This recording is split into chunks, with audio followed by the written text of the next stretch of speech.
Hello, this is very important question. The most important question of this exercise is कि सबसे पहले जरूरी है कि स्पेस को समझना. दैट इज अगर मैं इसको r से रिप्लेस कर दूं, r इज आल्सो फील्ड, तो r power 1 simple real line, r power 2 का मतलब प्लेन r क्रॉस r जिसमें ऑर्डर्ड पेयर आएंगे.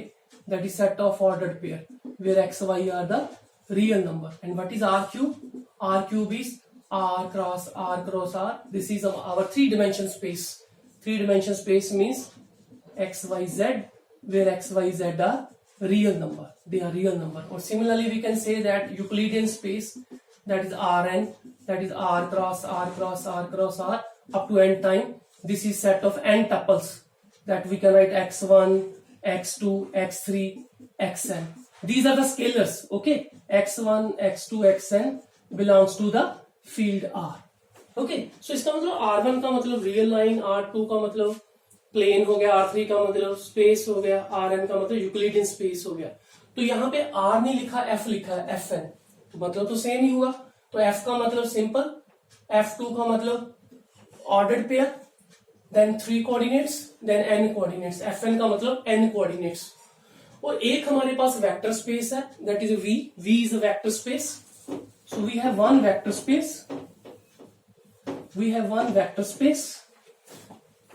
Let V be n-dimensional vector space. Let V be n-dimensional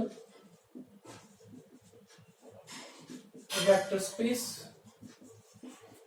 And its ordered bases are, let its ordered bases are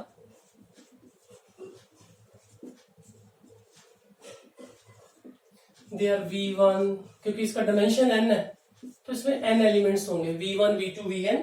These are the bases of V. And let Fn be the vector space of all n tuples. Fn जो है, that is the vector space of all n tuple of the field F. इनकी scalar हो गए जो उसके coordinate vector बनेंगे. अभी देखते हैं कि Fn is vector space of all n tuples.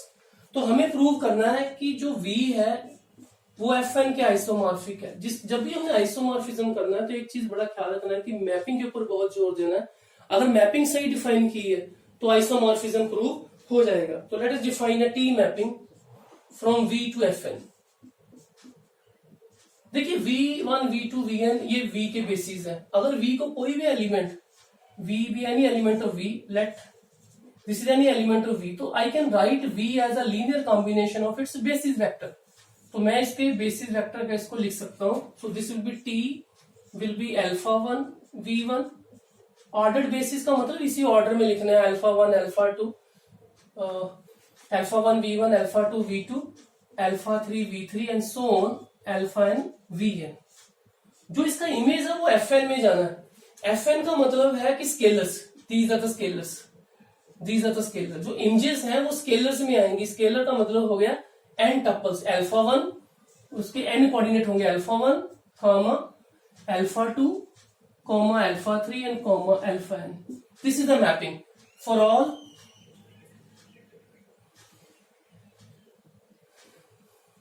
where alpha I belongs to field, that is belongs to field. This is alpha I belongs to field. Now I want to prove that this मेरे को अगर ये prove करना है कि ये V Fn के isomorphic है तो मुझे प्रूव करना पड़ेगा कि T वेल डिफाइंड है, 1 1 है, on 2 है और LT है. अगर ये चारों प्रॉपर्टीज प्रूव हो जाए तो then it means this is a vector, this is V is isomorphic to Fn. Actually V का डायमेंशन भी n है, Fn का डायमेंशन भी n है. तो प्रीवियस थ्योरम से भी प्रूव होता है कि इसका डायमेंशन n है, इसका डायमेंशन n है. तो दो वेक्टर स्पेस जिनका डायमेंशन सेम है वो आइसोमॉर्फिक होंगे. लेकिन यहाँ पे हम एक मैपिंग से कर रहे हैं कि mapping is alpha 1 V1 this one. तो इसमें इमेजेस कैसे आएंगी? V का element summation of this one, तो Fn में स्केलर्स आएंगे. तो स्केलर फर्स्ट स्केलर, क्योंकि ये n डायमेंशनल है, n टपल्स है, तो ये n कोऑर्डिनेट्स आएंगे. पहला कोऑर्डिनेट अल्फा 1 अल्फा 2. अब इस मैपिंग को प्रूव करना है. ये वेल डिफाइंड है, ये 1 1 है, ये on 2 है, ये LT है. Let us start. It is 1 1, it is, let us do this thing.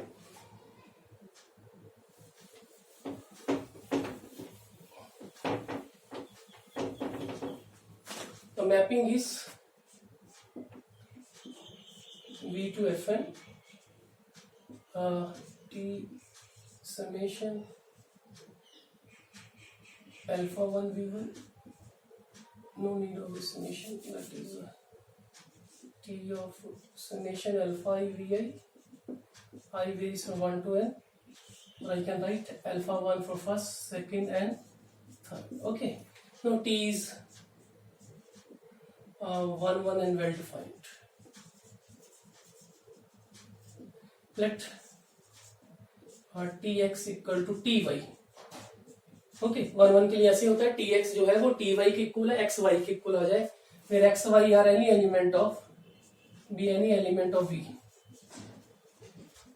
तो x कैसा आएगा, summation alpha i vi and y will be some vi and I varies from 1 to n and I varies from 1 to n, तो इसका मतलब होगा summation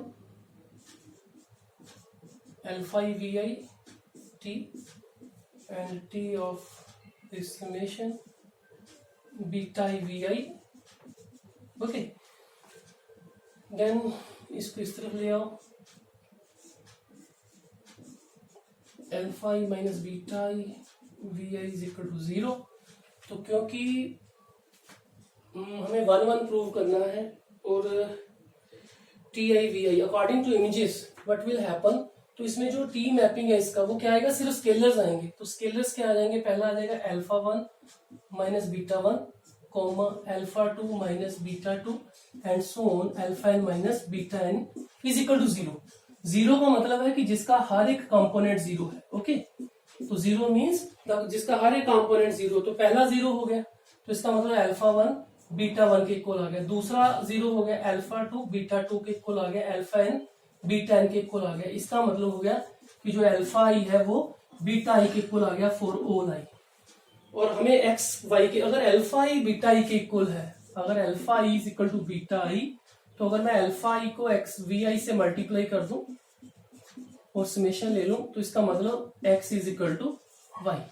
तो अगर इसको उल्टे पांव चला लें, दैट इज, तो इसका मतलब होगा कि जो x अगर y के इक्वल है तो टी एक्स टी वाई के इक्वल आ जाएगा. This is 1 1 as well as well defined. This is 1 1 as well as well defined. Now we have done this mapping is 1 1 and well defined. We have done that t is 1 1 and well defined, and t is also onto. Why t is onto? अगर हम एक element ले लें इस fn का, कि onto का मतलब होता है कि कोड मेनी में से क्या एलिमेंट लें जिसका प्री इमेज एग्जिस्ट करे. अगर अल्फा 1 अल्फा 2 अल्फा n ये fn का एलिमेंट है, हमें पता है कि n टपल का एलिमेंट है, तो n टपल्स होंगे, तो अल्फा 1 अल्फा n fn के एलिमेंट है, और obviously alpha 1 v1 alpha 2 v2 अगर हम करेंगे तो ये लीनियर कॉम्बिनेशन है बेसिस वेक्टर ऑफ v का. तो v का लीनियर कॉम्बिनेशन किसको बिलोंग करेगा, कोई v के एलिमेंट को. इसका मतलब है कि इस टीवी का जो इमेज है that is alpha 1 alpha 2 alpha n, यानी कि इस अल्फा 1 अल्फा 2 अल्फा n के लिए एक v आ गया जो v को बिलोंग कर रहा है. Therefore for alpha 1 alpha 2 alpha n belongs to fn, there exists v belongs to v such that t of v is equal to this one. तो इसका मतलब हो गया कि ये वाला जो मैपिंग है ये onto है. So onto के बाद हमें करना है LT. तो how to prove that कि this linear transformation is LT. तो LT के बाद ये प्रूव हो गया. तो जिस भी मैपिंग को हमने प्रूव करना है कि ये वेक्टर स्पेसेस को प्रूव करना है कि वो आइसोमॉर्फिक है, एक मैपिंग डिफाइन करनी पड़ेगी जो 1 1 onto और लीनियर ट्रांसफॉर्मेशन है. Now let x is summation alpha i vi, ये हमने पहले माने हुए एलिमेंट्स वेक्टर स्पेस v के. So this is beta i vi. So मेरे को प्रूव करना है कि t of alpha x plus beta Y this is equal to alpha time T X plus beta time T Y. तो alpha X क्या आ जाएगा, so alpha X plus beta Y will be equal to summation alpha alpha I V I plus summation beta beta I V I. When I add these two elements, so this is alpha of alpha I plus beta of beta I into vi. Okay. Now I substitute the value here, so this will become t of alpha x plus beta y. This is t of this summation alpha alpha I plus beta beta I of vi. अगर आप इसका mapping में देखोगे तो mapping में हो क्या रहा है कि जो ये स्केलर्स हैं वो पहला स्केलर आ गया, दूसरा दूसरे पे, तीसरा, यानी कि जो कोऑर्डिनेट वेक्टर्स हैं वो उसका आंसर आ रहे हैं। तो कोऑर्डिनेट वेक्टर यहाँ पे क्या आएगा, पहला alpha alpha 1 beta beta 1 comma alpha alpha 2 plus beta beta 2 and so on alpha alpha n plus beta beta है। ये वाले एलिमेंट्स आ गए। अब इसको सिंप्लीफाई करते हैं, let's do this.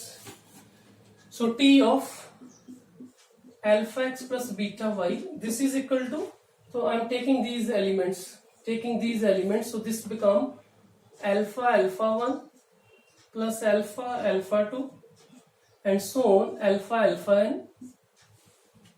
These are the elements, so I am writing like this ki alpha I am taking outside, so this is alpha 1 alpha 2 up to alpha n plus दूसरा beta is outside, so this is beta 1 beta 2 up to beta n. So what is this? Alpha time, this is the image of this x, so this is image of this x, and what is this? This is image of y.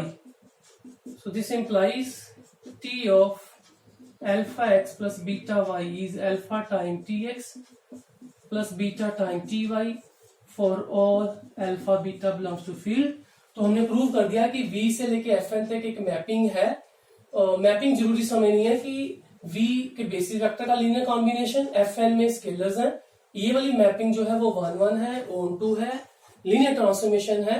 तो इसका मतलब the mapping T from V to Fn is 1 1 is on 2 is LT, so therefore V is isomorphic to Fn. This is very important result, can be asked in paper.